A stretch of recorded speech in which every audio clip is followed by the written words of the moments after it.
Olá, meus amigos, olá, minhas amigas do Legislação Integrada. Aqui quem fala é o professor Bruno Valente e nossa conversa de hoje é sobre o informativo de número 1095 do STF. Faça aquele convite, não deixe de se inscrever no nosso canal, seja no Spotify, Deezer, Apple Podcasts, Google Podcasts ou no YouTube, nem de ativar o sininho para ficar sabendo de todas as notificações. Segue também a gente no Instagram, @legislação_integrada, onde todo dia tem novidade. E não deixa de acessar nosso site, legislaçãointegrada.com.br. Tá tudo diferente lá, gente. Agora, além do Clube da Lei, que é esse clube de membros que te dá acesso a todos os materiais de lei seca e jurisprudência do Legislação Integrada, você também vai conhecer a Editora Integrada, que é uma editora totalmente focada em você que presta concurso público e que tem interesse em publicar aquela monografia, aquela dissertação, aquele artigo científico, enfim, que você tem escrito, está na gaveta e você não publicou ainda.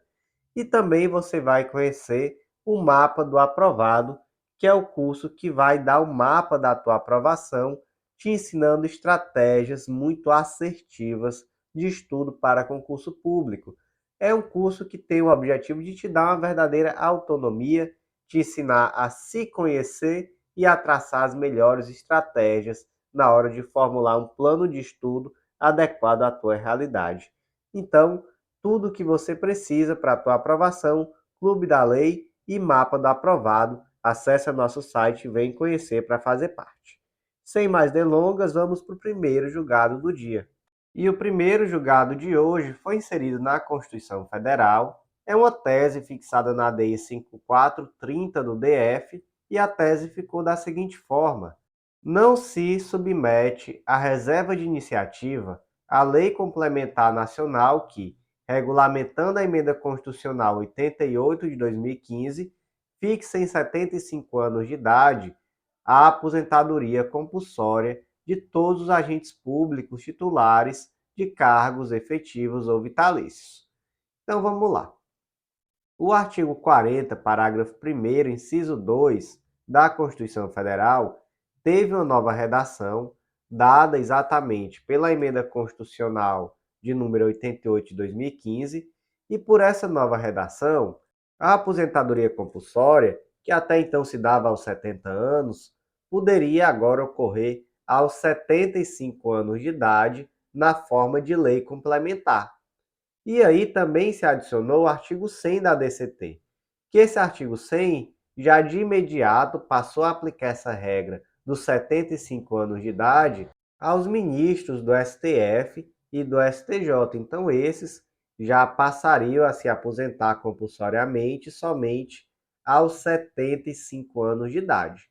Em relação aos demais servidores públicos, aí precisaria de uma lei complementar, e aí essa lei complementar iria disciplinar quem seriam esses servidores públicos que só se aposentariam compulsoriamente aos 75 anos de idade. E aí veio a Lei Complementar 152 de 2015, que passou a prever a aposentadoria compulsória somente aos 75 anos de idade a quem? Servidores titulares de cargos efetivos da União, Estados, DF e municípios, incluindo autarquias e fundações. Então só aqui já foi todo mundo, né, gente? Mas aí ele também trouxe, né, membros do Poder Judiciário, do MP, das defensorias e dos tribunais e conselhos de contas. Ou seja, uma mesma lei complementar que aumentou a idade da aposentadoria compulsória para todos os titulares de cargos efetivos da União, Estado, DF e municípios. Então aqui, né, gente, para os servidores públicos mortais, digamos assim. E também para os membros do Judiciário, do MP, defensorias, tribunais e conselhos de contas. Por que que eu disse isso? Por que que eu fiz essa brincadeira? Que tanto foi para os mortais quanto para os membros do Judiciário, MP, etc. Porque defendeu-se que essa lei era inconstitucional, porque em relação ao Judiciário, por exemplo, seria uma lei que teria reserva de iniciativa do Supremo Tribunal Federal. Por quê? Porque, segundo alegaram, leis que tratem sobre o Estatuto da Magistratura são de iniciativa privativa do STF. Mas, gente, essa é uma lei que trata sobre o Estatuto da Magistratura? Não é, né? Essa é uma lei que trata sobre direito previdenciário, trata sobre aposentadoria compulsória, né? E aí, o que se tem hoje é um modelo previdenciário de tratamento uniforme entre a magistratura e os demais agentes públicos. Está lá no artigo 40, combinado com o artigo 93, inciso 6º da Constituição Federal. Então, por se tratar aqui de um tema relacionado a direito previdenciário e por não haver nenhuma singularidade que permita um tratamento diferenciado, então, de fato, não existia aqui a necessidade de uma iniciativa privativa do STF para essa lei. Então, como é que ficou o destaque? Vamos ler novamente. Não se submete à reserva de iniciativa a Lei Complementar Nacional que, regulamentando a Emenda Constitucional 88 de 2015, fixa em 75 anos de idade a aposentadoria compulsória de todos os agentes públicos de cargos efetivos ou vitalícios. Gente, já peço desculpa pela minha voz, estou um pouco gripado. Com certeza vocês estão percebendo que ela está um pouquinho estranha, mas eu acho que dá para continuar. Infelizmente, vamos ter que ir assim mesmo. Próximo julgado do dia foi inserido na Lei número 9882 de 99, Lei da ADPF, e foi mais uma tese fixada na ADI 2231 do DF, que ficou da seguinte forma: é constitucional a Lei 9882 de 99, que dispõe sobre o processo e julgamento da arguição de descumprimento de preceito fundamental. E o que é isso, né, gente? O que é essa ADPF? Gente, a ADPF ela está situada no âmbito do controle concentrado de constitucionalidade e a Lei 9882 de 99 ela veio exatamente para suprir a necessidade de um instrumento de controle concentrado de constitucionalidade em relação àqueles atos que não pudessem ser abarcados pela ADI ou pela ADC, né? Ação direta de inconstitucionalidade e ação direta de constitucionalidade. Então, a princípio, né, já de cara devemos destacar que se trata de uma lei constitucional, de fato, é um instrumento importantíssimo, conforme o STF aqui reconheceu, um verdadeiro marco na mudança da fiscalização realizada pelo STF, com base na tutela de preceitos fundamentais. Então, a lei em si, como um todo, ela é constitucional, assim como os dispositivos específicos que foram impugnados, eles são constitucionais. Então, por exemplo, o artigo 5º, parágrafo 3º, que trata sobre a possibilidade de suspensão de processos ou de suspensão de efeitos de decisões judiciais, enquanto a ADPF ainda está pendente de julgamento. Trata-se aqui de um dispositivo que é constitucional e que é um instrumento de economia processual e de uniformização jurisprudencial. Então, um instrumento perfeitamente constitucional. O artigo 10 caput e parágrafo 3º, também constitucional, ele determina que a decisão tem eficácia erga omnes e efeito vinculante relativamente aos demais órgãos do poder público. Então, mais um dispositivo totalmente constitucional. Além disso, a possibilidade de modulação de efeitos. Está lá no artigo 11, mais um dispositivo também constitucional. Então, a ADI aqui foi julgada completamente improcedente e toda a lei da ADPF foi considerada constitucional e a tese ficou que é constitucional a Lei 9882 de 99, que dispõe sobre processo e julgamento da ADPF. Próximo julgado do dia foi inserido na Lei 9760 de 46, que é a lei que trata sobre os bens da União, destaque da seguinte forma: é compatível com a ordem constitucional a norma que inclui, entre os bens imóveis da União, as zonas onde se possa sentir a influência de marés. Que lei é essa? Essa lei é exatamente o Decreto-Lei 9760 de 46 e é exatamente o artigo 1º, a linha C. Inclui-se entre os bens da União os terrenos marginais de rios e as ilhas nestes situadas na faixa de fronteira do território nacional e nas zonas onde se faça sentir a influência de marés. Como é que a gente resolve isso? Primeiro ponto, né? Vamos lá. Essa lei é de 1946. Ela é uma lei anterior à Constituição Federal. Então aqui a gente fala em debate sobre constitucionalidade? Não. A gente fala em debate sobre recepção. Essa lei foi recepcionada ou não? E olha só, como a gente conversou anteriormente sobre a constitucionalidade da lei da DPF. Qual é o instrumento processual para você impugnar a constitucionalidade de forma abstrata desse tipo de lei que é anterior à Constituição? É a ADPF. ADI e ADC não é possível porque é uma lei anterior à Constituição Federal, então você precisa se valer da ADPF. Legal, né? Então aqui a pergunta é: essa lei em relação a esse tema foi recepcionada pela Constituição Federal? O que diz a Constituição Federal? O artigo 20, inciso 1, diz que são bens da União os que atualmente lhe pertencem e os que vierem a lhe ser atribuídos. Legal. O artigo 26 diz que inclui-se entre os bens do Estado as ilhas fluviais e lacustres não pertencentes à União. Então, olha só, casa tudo, né? Pertence ao Estado o quê? As ilhas não pertencentes à União. Pertence à União o quê? O que já lhe pertence e o que a lei atribui que lhe pertence.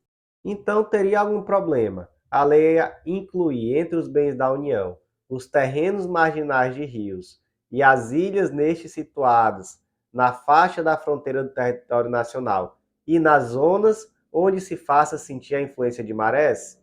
Não, não tem nenhum problema. Então, como é que ficou aqui o destaque?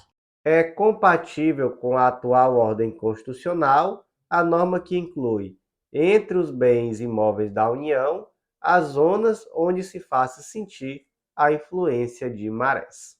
Próximo julgado do dia foi inserido na Constituição Federal e foi mais uma tese, essa tese fixada na ADI 7008 do DF, e ficou da seguinte forma: é constitucional norma estadual que, sem afastar a aplicação da legislação nacional em matéria ambiental, inclusive o relatório de impacto ambiental e o dever de consulta prévia às comunidades indígenas e tradicionais, quando diretamente atingidas por ocuparem zonas contíguas, autoriza a concessão à iniciativa privada da exploração de serviços ou do uso de bens imóveis do Estado. 2. A concessão pelo Estado não pode incidir sobre áreas tradicionalmente ocupadas por povos indígenas, remanescentes quilombolas ou demais comunidades tradicionais. Que lei foi essa? É a Lei número 16.260 do Estado de São Paulo. Essa lei, basicamente, autoriza a iniciativa privada a concessão da exploração de serviços ou o uso dessas áreas, seja para a exploração comercial de madeira ou de algum outro subproduto florestal. Mas aí, essa lei, ela diz que para que isso aconteça, é necessário que se respeite a legislação ambiental federal. Então, por exemplo, tem que ter relatório de impacto ambiental e, além disso, ela não incide sobre áreas tradicionalmente ocupadas por indígenas, remanescentes quilombolas e demais comunidades tradicionais. Além disso, a lei já prevê a necessidade de ouvir as comunidades tradicionais sempre que essa concessão se der em áreas que são contíguas às áreas ocupadas por essas comunidades. Então, tudo ok. Qual é a única ressalva aqui? Que, em hipótese alguma, essa lei estadual poderia possibilitar a concessão em território indígena, já que aí nesse caso se trata de uma área pertencente à União e de usufruto exclusivo pelos indígenas. Então, realmente nesse caso não seria possível e é por isso que o destaque ficou da seguinte forma, eu vou aqui reler a tese. É constitucional norma estadual que, sem afastar a aplicação da legislação nacional em matéria ambiental, inclusive relatório de impacto ambiental, e o dever de consulta prévia às comunidades indígenas e tradicionais, quando diretamente atingidas por ocuparem zonas contíguas, autoriza a concessão à iniciativa privada da exploração de serviços ou do uso de bens imóveis do Estado. 2. A concessão pelo Estado não pode incidir sobre áreas tradicionalmente ocupadas por povos indígenas, remanescentes quilombolas e demais comunidades tradicionais.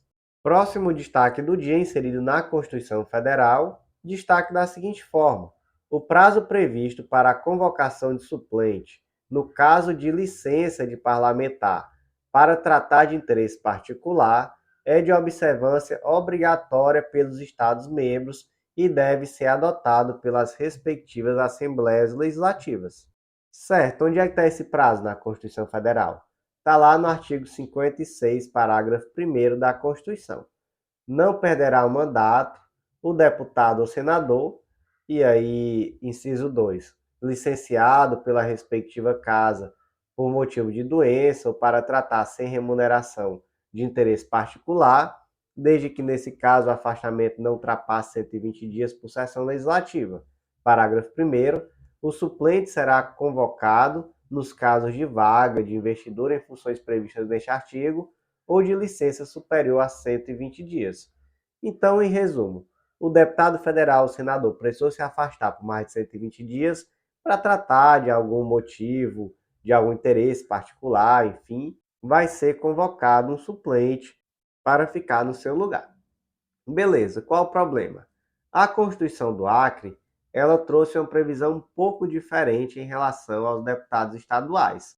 Ela disse que dá-se-á a convocação de suplente nos casos de vaga, de investidura em funções previstas nesse artigo, de licença para tratamento de saúde por prazo superior a 120 dias, então aí está igual, mas de licença para tratar sem remuneração de interesse particular por prazo superior a 60 dias.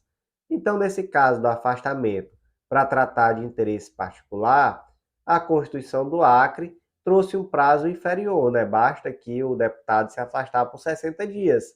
É constitucional essa previsão? Não, não é constitucional, porque se trata de uma norma de observância obrigatória, então deve-se aplicar aqui o princípio da simetria, e se fundamenta aqui também de que essa alternância excessiva no exercício do mandato, ela é prejudicial na medida em que seria um prazo muito exíguo, apenas 60 dias de afastamento, já iria convocar o suplente, e não é isso que a Constituição Federal prevê acerca do tema. Então, vamos reler aqui o destaque, como é que ficou. O prazo previsto para a convocação de suplente, no caso de licença de parlamentar para tratar de interesses particulares, é de observância obrigatória pelos Estados-membros e deve ser adotado pelas respectivas Assembleias Legislativas.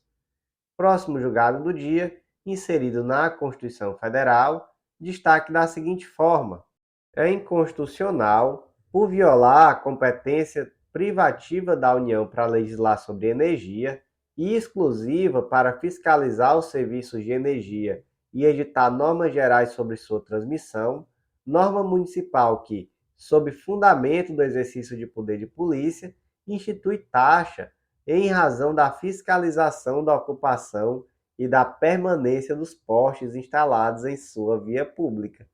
Olha só que lei interessante, a Lei Complementar 21 de 2022, do município de Santo Amaro da Imperatriz, município de Santa Catarina.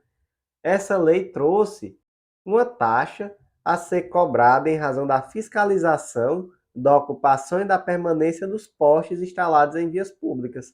Então, todo mês ou fração, a companhia elétrica, por exemplo, teria que pagar R$ 2,00 por poste instalado na via pública. Para quê? Para fiscalização da ocupação e permanência desse poste instalado.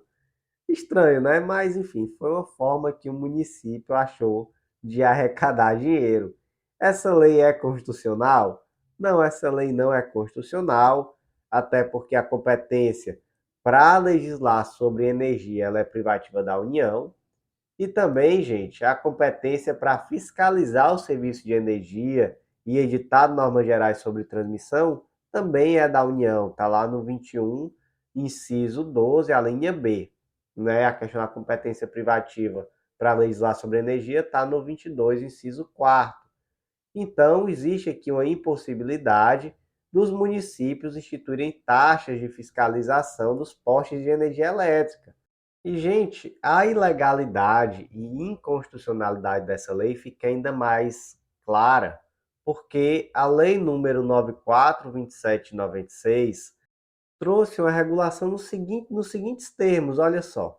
As normas de regulamentação complementar baixadas pela unidade federativa deverão se harmonizar com as normas expedidas pela ANEEL.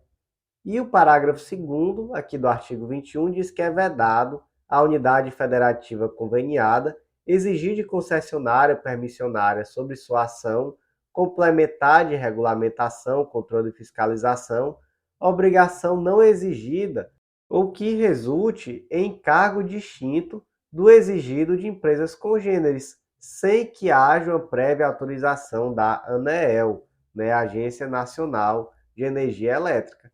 Então, de forma alguma, a lei municipal poderia trazer uma cobrança de uma taxa de fiscalização da manutenção de um poste elétrico. Eu fico até imaginando como é que se dá essa fiscalização. Todo mês passa o fiscal da prefeitura e vê, o poste está aqui ainda, ó. Legal, R$ 2. Realmente não faz o mínimo sentido esse tipo de previsão legal. Então, como é que ficou aqui o destaque?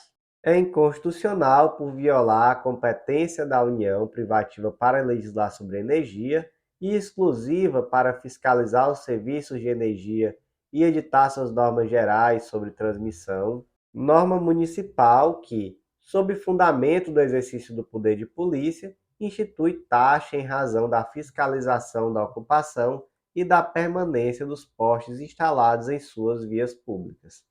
Gente, o último julgado do dia, ele não foi inserido no material, mas eu vou ler aqui somente o destaque, tá?